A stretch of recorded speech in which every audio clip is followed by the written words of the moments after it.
Banquo central দ্বারা প্রকাশিত।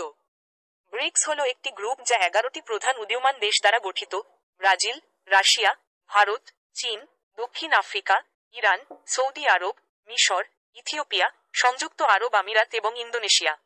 একসাথে তারা বিশ্বের জনসংখ্যার প্রায় 49%, ভূখণ্ডের 36%, বৈশ্বিক জিডিপির 39% এবং আন্তর্জাতিক বাণিজ্যের 23% প্রতিনিধিত্ব করে। 2001 সালে ব্রেক হিসাবে তৈরি করা হয়েছে।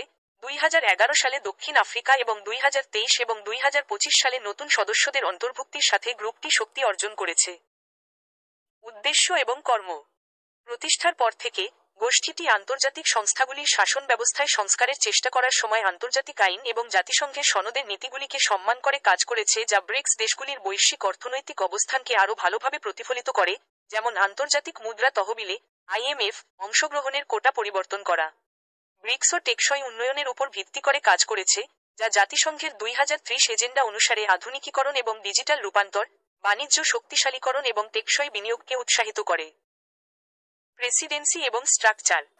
ব্রিক্স প্রেসিডেন্সি ঘূর্ণায়মান, প্রতিটি দেশ 12 মাস ধরে নেতৃত্ব দেয়।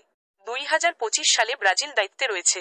গ্রুপটি 100টিরও বেশি বার্ষিক সভা করে, যার মধ্যে অর্থনীতি, স্বাস্থ্য, শিক্ষা, অবকাঠামো এবং অন্যান্য বিষয় নিয়ে আলোচনা করার জন্য প্রায় 20টি মন্ত্রী পর্যায়ের বৈঠক রয়েছে।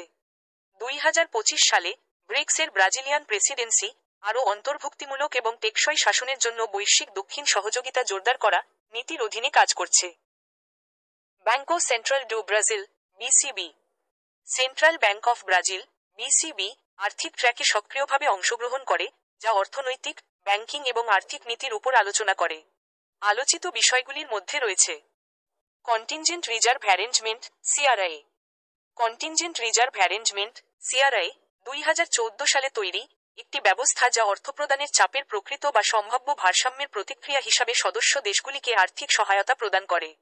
CRA হল এমন একটি প্রক্রিয়া যার লক্ষ্য বিশ্ব আর্থিক বাজারের মজবুততায় অবদান রাখা, IMF সহায়তা ব্যবস্থার পরিপূরক এবং বাজারে সংকেত দেওয়া যে এই উদীয়মান দেশগুলি নিজেদের মধ্যে সমন্বয় বৃদ্ধির মাধ্যমে সম্ভাব্য সংকট এবং অথবা বাজারের ওঠানামা মোকাবেলায় আরও ভালোভাবে সজ্জিত। CRA স্বল্পমেয়াদী তারল্য প্রয়োজনের ক্ষেত্রে ব্যবহার করা যেতে পারে, উদাহরণস্বরূপ অর্থপ্রদানের চাপের ভারসাম্যের কারণে। এই ব্যবস্থার প্রাথমিক পরিমাণ $100 বিলিয়ন। ব্যবস্থায় প্রতিটি দেশের বর্তমান প্রতিশ্রুতি হল: ব্রাজিল, রাশিয়া এবং ভারত প্রতিটি $18 বিলিয়ন, চীন $41 বিলিয়ন, দক্ষিণ আফ্রিকা -$5 বিলিয়ন। 2014 সালে ব্রাজিলে সমাপ্ত এবং আনুষ্ঠানিকভাবে স্বাক্ষরিত আলোচনায় প্রতিষ্ঠিত গুণকের উপর ভিত্তি করে সর্বাধিক অ্যাক্সেসের মান গণনা করা হয়। আজ তারা এর সমতুল্য। ব্রাজিল, রাশিয়া এবং ভারত প্রতিটি $18 বিলিয়ন, চীন -$20.50 বিলিয়ন, দক্ষিণ আফ্রিকা $10 বিলিয়ন। ব্রিক্স দ্রুত তথ্য নিরাপত্তা চ্যানেল, BRISC। BRISC সাইবার নিরাপত্তা জোরদার করার জন্য কেন্দ্রীয় ব্যাংকগুলির মধ্যে সাইবার আক্রমণ এবং তথ্য আদান প্রদানের অভিজ্ঞতা শেয়ার করার একটি প্ল্যাটফর্ম হিসাবে কাজ করে। BRICS payment task force, BPTF।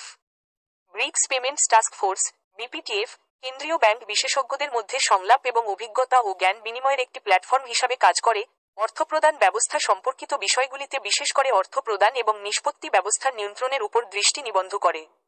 BPTF মিটিংগুলির মধ্যে রয়েছে কেন্দ্রীয় ব্যাংকগুলির দ্বারা ব্যবহৃত অর্থপ্রদানের সিস্টেমগুলির উপর উপস্থাপনাগুলি, যা শেয়ার করা শেখার লক্ষ্যে অর্থপ্রদানের সাথে যুক্ত সিস্টেম, নিয়ম এবং কর্মপ্রবাহের সাথে জড়িত, যার মধ্যে রয়েছে দ্রুত অর্থপ্রদান, ক্রস বর্ডার পেমেন্ট এবং আর্থিক অবকাঠামো।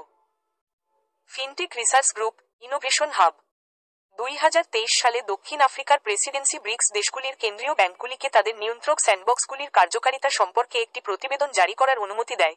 ফলস্বরূপ, রাশিয়ান প্রেসিডেন্সি 2024 সালে ফিনটেক সম্পর্কিত সমস্যাগুলি অধ্যয়ন করার জন্য একটি পৃথক ট্র্যাক প্রতিষ্ঠার প্রস্তাব করেছিল, যার নাম ইনোভেশন হাব, যা দুটি বিষয় অন্বেষণ করেছে: আর্থিক বাজারে AI ভিত্তিক প্রযুক্তির ব্যবহার এবং জাতীয় শনাক্তকরণ ব্যবস্থার মাধ্যমে আন্তঃসীমান্ত দূরবর্তী শনাক্তকরণ। জলবায়ু পরিবর্তন এবং স্থায়িত্বের জন্য অর্থ। ব্রিক্স দেশগুলি জলবায়ু পরিবর্তন এবং টেকসই আর্থিক উদ্যোগে অগ্রগতি করেছে, তাদের অর্থনীতিতে টেকসইতা অনুশীলনগুলিকে একীভূত করেছে একটি নিম্ন কার্বন অর্থনীতিতে রূপান্তরকে সমর্থন করার জন্য, ডেটা স্বচ্ছতা এবং তুলনীয়তা বাড়াতে এবং প্যারিস চুক্তির লক্ষ্যগুলির সাথে সামঞ্জস্যপূর্ণ টেকসই ব্যবসা এবং আর্থিক অনুশীলনগুলিকে উন্নীত করেছে। অর্থমন্ত্রী এবং কেন্দ্রীয় ব্যাংক গভর্নরদের সভা, FMCBGM। অর্থমন্ত্রী এবং কেন্দ্রীয় ব্যাংকের গভর্নরদের সভা প্রতি বছর নিয়মিতভাবে অনুষ্ঠিত হয় এবং লিডার্স সামিট সদস্য দেশগুলির রাষ্ট্রপতি এবং সরকার প্রধানদের আগে অনুষ্ঠিত হয়। সভাটি গ্রুপের সভাপতিত্বে থাকা দেশ দ্বারা নির্ধারিত, সংগঠিত এবং সমন্বিত।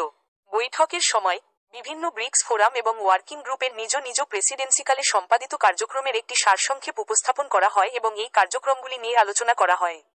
বৈশ্বিক অর্থনৈতিক বিষয়গুলিও আলোচনা করা হয় এবং অর্থনৈতিক মূল্যায়ন এবং অথবা অবস্থান সহ ঘোষণা জারি করা হয়। অতিরিক্তভাবে লিডার্স সামিটে যে বিষয়গুলি নিয়ে আলোচনা করা হবে এবং প্রতিটি ব্রিক্স প্রেসিডেন্সির পর বার্ষিক জারি করা লিডার্স কমিউনিকে অন্তর্ভুক্ত করার পরামর্শ দেওয়া হয়েছে। এর সদস্যদের মধ্যে দৃঢ় সহযোগিতার মাধ্যমে ব্রিক্স তার বিশ্বব্যাপী প্রাসঙ্গিকতাকে শক্তিশালী করে, টেকসই উন্নয়ন এবং আর্থিক স্থিতিশীলতায় অবদান রাখে।